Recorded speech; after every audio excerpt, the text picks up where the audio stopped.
published, 9:36 EDT, the 19th of June 2018, updated, 14:16 EDT, the 19th of June 2018. A grieving father has paid tribute to his son who was found dead along with his mother on the cliffs at Beachy Head. Cheryl Tompse, 42, and her son Leo, who were from Maidstone in Kent, were found by emergency crews early yesterday morning.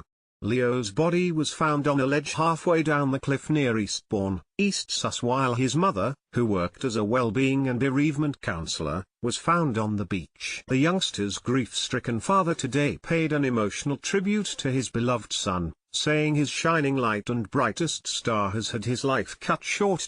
Police said there was nothing to suggest Leo was disabled, despite earlier reports. The body of Leo, 5, was found on ledge halfway down the cliff near Eastbourne, East Sus. Emergency services were called to Beachy Head yesterday after Leo and his mother, pictured, died. Police confirmed they are investigating the incident, but are not looking for anyone else in connection with the deaths. In a statement, Leo's father said, "With more sadness and hurt than anyone can imagine, our precious Leo, who was our shining light, our brightest star, has had his life cut short. We all miss him in an amount beyond what anyone else can imagine and would request that our privacy is respected at this very difficult time." Cheryl Tompse worked as an emotional well-being specialist for Ashford-based charity CXK, where she had been for 10 months before her death. Pauline Smith, chief executive of the charity, said today, "We are shocked and saddened by the news and we would like to send the family our sympathies." Cheryl also specialized in bereavement counseling for both children and adults and worked with the mental health charity, Mind. According to her LinkedIn profile, she had a passion for working with clients both young and old on the autistic spectrum. Beachy Head, where the bodies of a mother and son from Kent were found. Eastbourne, East Sus. Cheryl delivered bereavement workshops for young people and recently set up her own private practice in Maidstone, where she accepted referrals. Detective Inspector Simon Dunn of Sus Police said, "Our investigation continues in this tragic case. However, at this time, there is nothing to suggest that anyone else was involved in their deaths. Detectives are in the process of piecing together the last moments of their lives."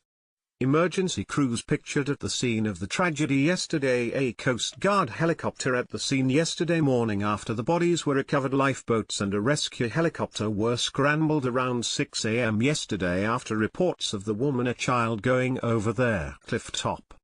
A Vauxhall Corsa, believed to have been found at the scene, is being investigated by police in connection with the deaths.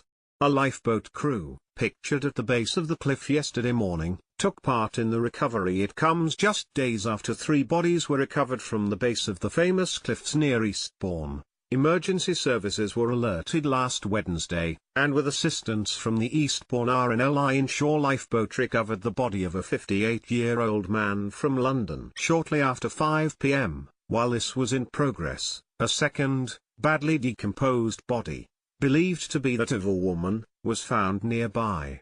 Then some 40 minutes later a third body, believed to be that of another man from London, was discovered some distance away. Police said those 3 deaths were not being treated as suspicious and were not linked to one another. More than 350,000 people visit the cliffs at Burling Gap and Seven Sisters each year.